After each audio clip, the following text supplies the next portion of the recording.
রাঙামাটি এক শান্ত পাহাড়ি শহর, যেখানে প্রকৃতি কথা বলে। সবুজ পাহাড়, নীল কাপ্তাই লেক আর স্বচ্ছ বাতাস সব মিলিয়ে এক স্বর্গীয় অনুভূতি।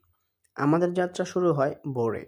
পাহাড়ি রাস্তা ধরে আস্তে আস্তে চারপাশের প্রাকৃতিক সৌন্দর্যে মুগ্ধ হয়ে যাই।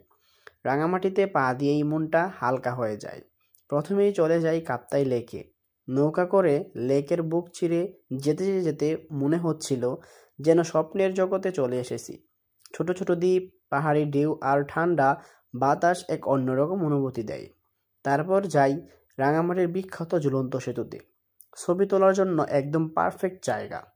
পাহাড় আর লেকের মাঝে সেতুটা যেন প্রকৃতির ক্যানভাসে আঁকা। রাঙামাটির উপজাতীয় সংস্কৃতিও খুবই সমৃদ্ধ। আমরা গিয়েছিলাম এক মারমা গ্রামে। ওদের হাসি মুখ, জীবনযাপন আর অতিথিপরায়ণতা মন ছুঁয়ে যায় আমাদের। স্থানীয় খাবারের স্বাদও ছিল অসাধারণ, বিশেষ করে বাঁশের ভেতরে রান্না করা মুরগি। সবশেষে যাই শুভলং ঝর্ণায়। পাহাড় কেটে নেমে আসা পানির ধারা আর তার গর্জন চোখ বন্ধ করলেও যেন শুনতে পাই। এই ছিল আমাদের রাঙামাটি ভ্রমণ।